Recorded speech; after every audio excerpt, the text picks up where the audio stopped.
చట్టాన్ని డీవియేట్ చేస్తూ ఏ ఒక్క పని చేయడానికి మాకు పవర్స్ లేవు అని చెప్పారు.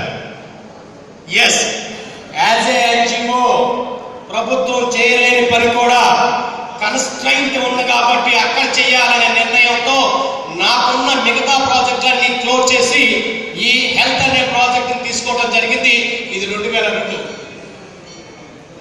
ఎందుకు అంటే ఇలా స్థితి ఉంది.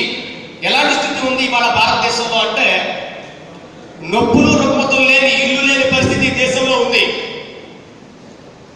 ప్రపంచ దేశాలతో పోల్చుకుంటే మన దేశ ప్రజల యొక్క ఆయుర్దాయం తక్కువగా ఉంది, అరౌండ్ 60. కానీ ఈశాన్య దేశాల్లో మనం చూసినట్లయితే 85. ఈవెన్ వెస్టర్న్ కంట్రీస్ లో చూసుకున్నా 75. ఏంటి దౌర్భాగ్యం చేసి ఈ భారతీయుడికి అని ఆలోచిస్తే ఏ తక్కువ? ఇక్కడ భూమి తప్ప, వాతావరణం తప్ప, వాటర్ తప్ప, ఇక్కడ పండే పంటలు తప్ప అని చూస్తే మనిషి యొక్క మనుగడకి భూతల స్వర్గం భారతదేశం. అలాంటి దేశంలో ఈ క్లిష్ట పరిస్థితి నుంచి బయటేయాలంటే ఏం చేయాలి అని అన్వేషిస్తూ ఉంటే మాకు తెలిసిన అంశం సారాంశం ఏంటంటే, దేవుడిచ్చినటువంటి ఆరోగ్యం పద్ధతి ఉంటుంది. అదేంటంటే శక్తి విధానం. ఏంటది? మీరు ఇంజనీర్స్ గా పనిచేసినటువంటి పవర్ అనేటువంటి అంశం.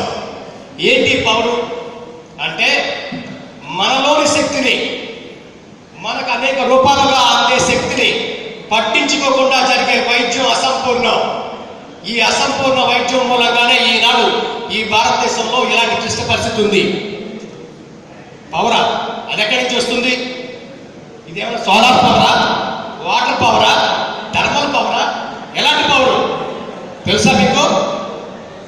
మనలోనికి వచ్చే శక్తి ముఖ్యంగా 3 రకాలు. చిన్న చిన్న విభాగాలు ఉన్న మేజర్ సోర్స్